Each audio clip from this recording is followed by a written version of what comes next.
안녕하세요. 오늘 저희가 함께 살펴볼 이야기는요. AI 시대를 이야기할 때 정말 빼놓을 수 없는 이름이죠. 바로 엔비디아입니다.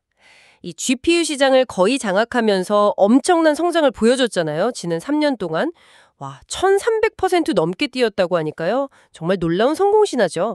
그런데 말입니다. 만약에 앞으로 한 3년 동안 엔비디아보다 어쩌면 더 큰 성장을 이룰 수도 있는 그런 기업이 있다면 어떨까요? 심지어 그 기업이 엔비디아의 경쟁사가 아니라 핵심 파트너라면요.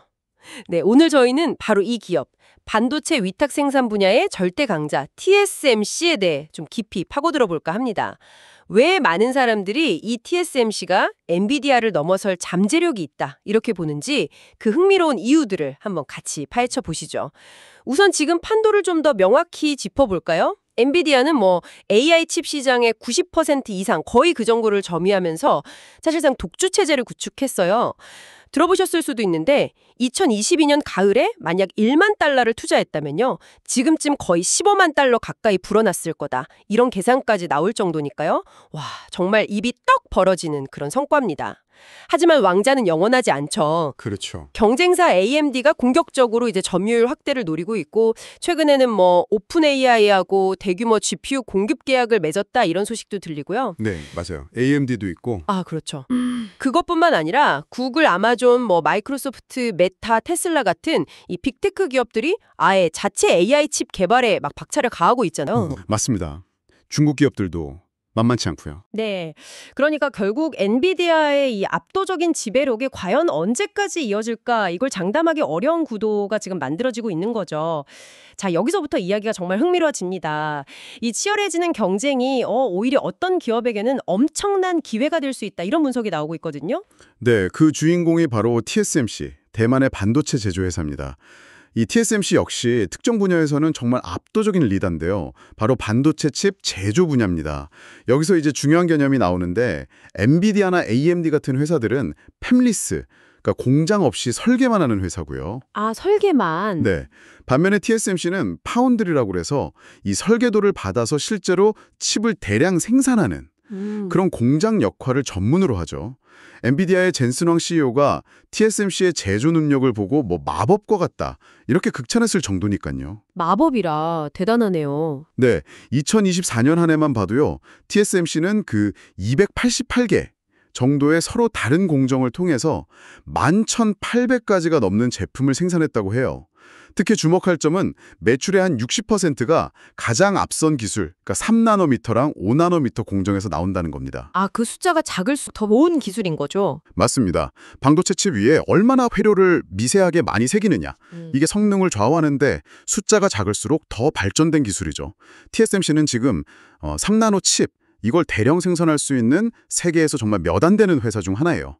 그리고 올해 안에는 이제 2나노 칩 양산도 계획하고 있고요.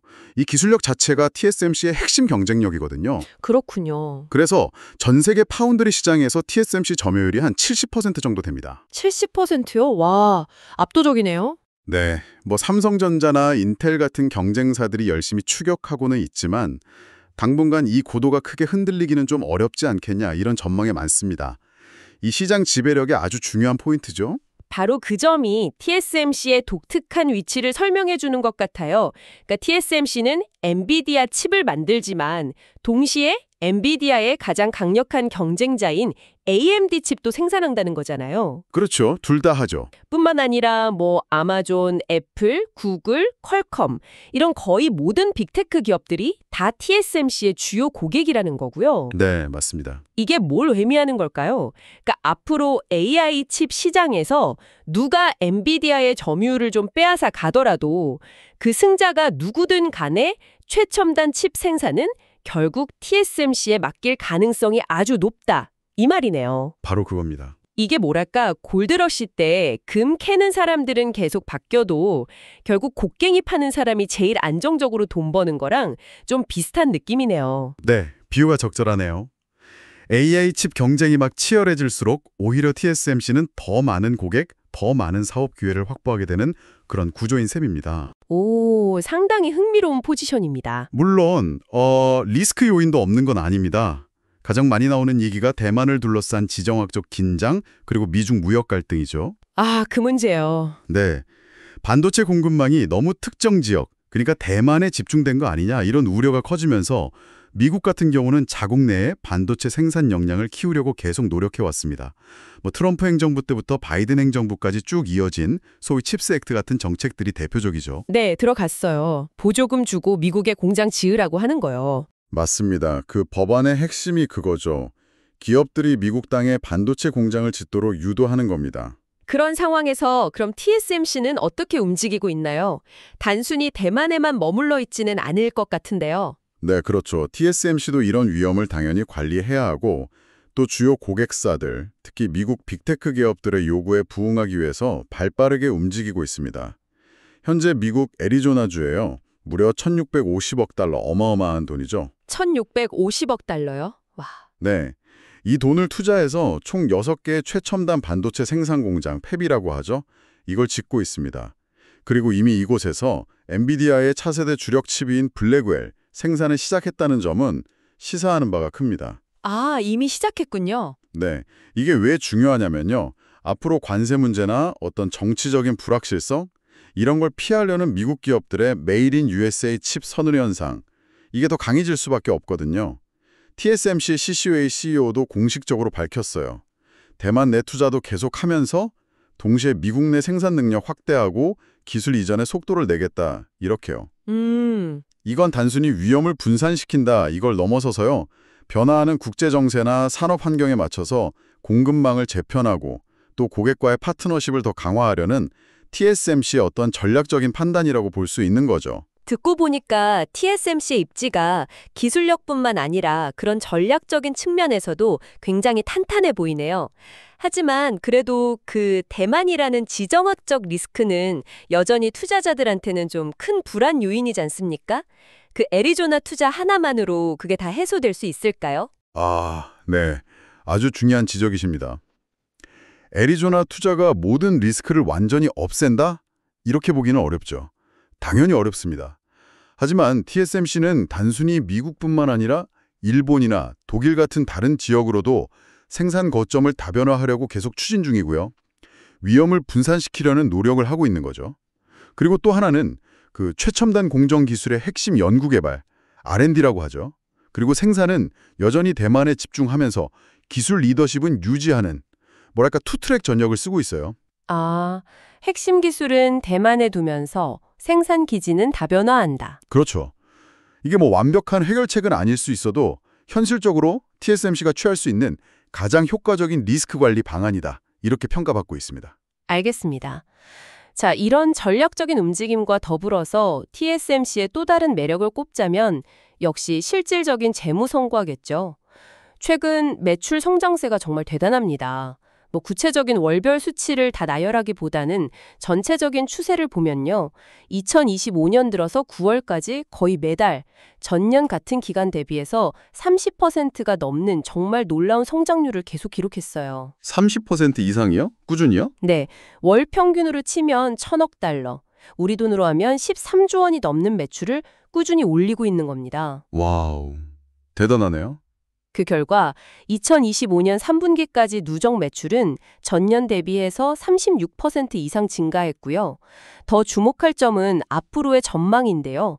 4분기에는 매출이 320억 달러가 넘을 걸로 예상되고 영업이익률이 무려 50% 육박할 거다. 이런 예측이 나와요. 영업이익률 50%요? 거의. 네, 이건 정말 엄청난 수익성입니다. 월스트리트 분석가들도 내년 TSMC 매출이 1,470억 달러를 넘어설 거다. 이렇게 긍정적인 전망을 내놓고 있거든요.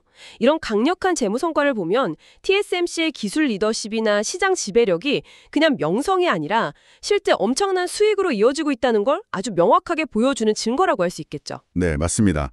이제 모든 조각을 좀 맞춰보면 그림이 더 선명해지는 것 같습니다. 엔비디아는 분명 AI 칩 시장의 선두주자지만 말씀하신 것처럼 갈수록 치열해지는 직접적인 경쟁에 직면해 있죠. 반면에 TSMC는 어떻습니까? 반도체 산업 전체의 성장을 발판 삼아서 엔비디아는 물론이고 AMD, 애플, 구글 등등 아주 다양한 고객 포트폴리오를 확보하고 있습니다.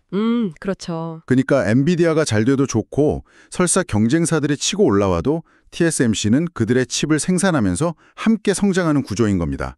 특정 기업의 성과에 크게 좌우되지 않는 아주 안정적인 성장 기반을 갖춘 셈이죠. 여기에 더해서 그 3나노 그리고 곧 다가올 2나노 공정에서의 압도적인 기술 리더십, 이건 경쟁사들이 정말 쉽게 넘볼 수 없는 강력한 경제적 해자 역할을 합니다. 아, 경제적 해자요? 네, 그리고 아까 이야기했던 미국 애리조나 투자 같은 그런 지정학적 리스크 관리 노력은 공급망 안정성을 높이고 핵심 고객과의 관계를 더 굳건히 하는 효과를 가져오고요. 마지막으로 방금 확인하신 그 폭발적인 재무 성장세까지 이 모든 요소를 종합해 볼 때 TSMC가 향후 몇 년간 엔비디아 이상의 투자 성과를 보여줄 수 있다. 이런 분석이 결코 과장이 아닐 거라고 봅니다. 좀 더 큰 관점에서 보면 TSMC는 이제 단순한 반도체 위탁 생산업체를 넘어섰다고 봐야 합니다. AI 혁명이나 디지털 전환 같은 이런 거대한 흐름을 가능하게 만드는 핵심 기술 인프라, 다시 말해 반도체 생태계의 가장 중요한 축이다 이렇게 말할 수 있을 것 같아요. 네. 앞으로 기술 발전의 방향이 어떻게 흘러가든 그 밑바탕에는 TSMC의 최첨단 제조 역량이 필수적으로 자리 잡고 있을 가능성이 매우 높습니다. 네, 오늘은 엔비디아의 성공 뒤에 어떻게 보면 좀 가려져 있었지만 어쩌면 엔비디아보다 더 큰 성장 잠재력을 지녔을지도 모를 기업이죠. TSMC에 대해서 깊이 파고들어 봤습니다. 엔비디아 같은 패블리스 기업의 그 혁신적인 설계 능력도 정말 대단하지만 그 설계를 현실의 강력한 칩으로 만들어내는 TSMC 같은 파운드리의 역할이 이 시대에 얼마나 결정적인지 다시 한번 깨닫게 되는 것 같습니다. 맞습니다. 앞으로 이 미중 기술 패권 경쟁이 더 격화되고 각국이 자국 중심의 공급망을 구축하려는 움직임이 빨라지면서 칩 설계 회사와 제조 회사 간의 힘의 균형은 또 어떻게 변해갈까요? 세상을 바꾸는 혁신적인 아이디어를 내는 쪽과 그 아이디어를 현실로 구현하는 압도적인 기술력을 가진 쪽, 미래에는 과연 어느 쪽의 영향력이 더 커지게 될지 이 질문을 여러분께 한번 던져보면서 오늘 이야기를 마무리할까 합니다. 다음에 더 흥미로운 분석으로 찾아뵙겠습니다.